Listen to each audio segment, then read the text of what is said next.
It's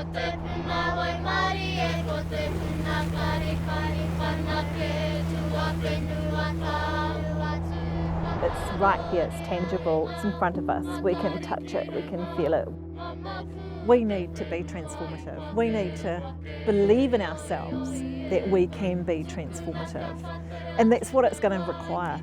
It's going to need that. We're going to have to be way more innovative. We're going to have to embrace change and just start evolving.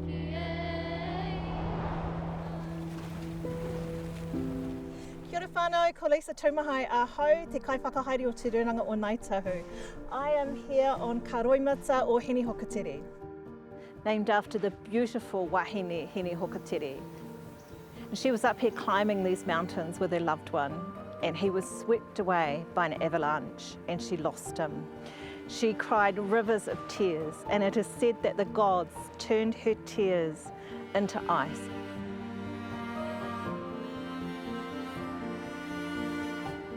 Quite saddened to come up and see the size of the glacier compared to when I was younger.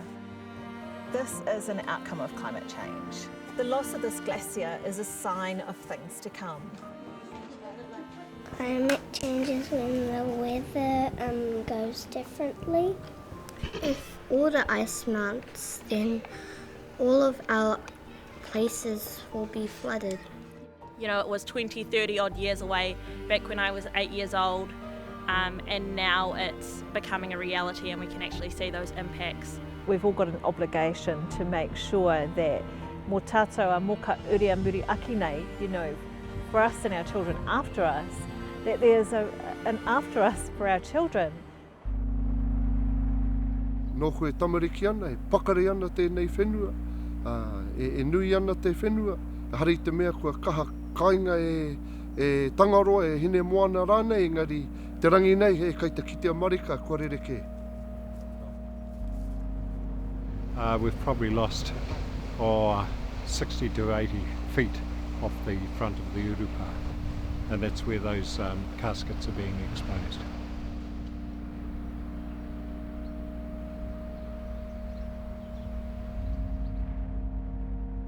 We had water coming right up to halfway across the grass and right around the back along the waterways, as well as at the back of the wharekai, which we had to monitor just in case it was too dangerous for us to stay here. When it got to about the top of the bushes where the path starts, that was when we were told we would have to leave. The very essence of us as a people, when we talk about our marae, our villages, our pā sites, losing those is losing a part of us. We're really focused on our mahinga kai. It's part of our Ngāitahu settlement. It's part of our identity, who we are as a people. Are our current fish stocks going to start migrating elsewhere? Will we have new fish stocks that are coming in? What impact will it have on paua, on mussels, on our crayfish? When I think about taumatu, when I think about Rapaki, how close we are to the moana, how innately connected we are to our environment, and the gradual loss of that ability to harvest our food. That's why we need to know what's the future got in store for us. I don't want to be all bleak and doomy about climate change. I think climate change is an opportunity for us as people to think about how we can take stock of what we're doing and do things differently.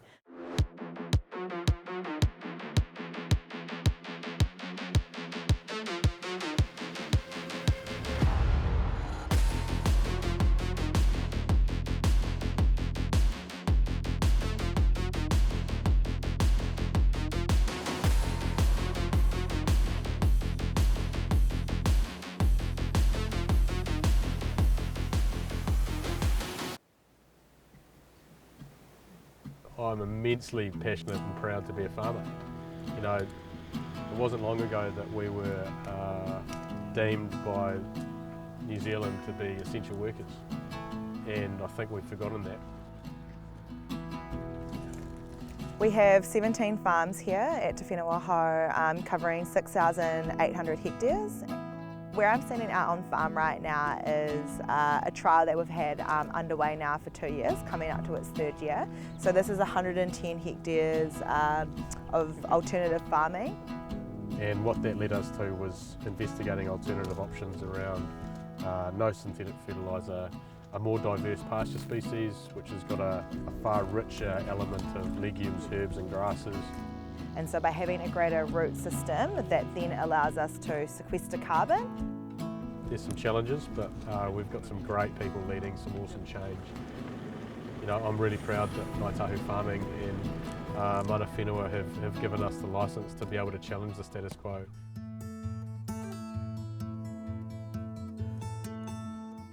For a tourism business that hosts 1 million manuhiri a year and has 3 major jet boat businesses, that was a big call. It's a bold move. It's a big commitment from the iwi, and it's what we need to do to secure our future. It's been a huge team effort from everybody involved, and to get it to this point today, it's climbing Everest. I mean, the excitement in the air is just electrifying. You know. Like, I mean, having a emission-free boat, how cool is that? Preparing them to be more resilient, solar panelling, batteries. We have up to 50 solar panels here running at 200 watts per panel. At the moment we're getting about $5,000 in savings through the power every year so far. As much as what we can do to ensure that they're energy efficient, that they're as resilient as possible to act as civil defence centres. Harei te mea kai au ngā whakautu, te rongoā rānei ki tēnei mate. Engari mena I au, te mana me ki, kua whakapuapua mai te marea, kia whakapono mai, he mate tūturu tēnei, he āhuatanga tūturu tēnei. I think, you know, it's for all of us. Every human that lives on this earth has some responsibility. It's about being more aware. No point being angry at ourselves or other people. It's about taking responsibility. Listen to the younger generations, because we're the ones that have to live with this problem in the future. And there'll be opportunities that come from climate change and just from us, you know, adapting, transitioning to be better human beings, to take better care of this planet, this beautiful place that we have a privilege to live in.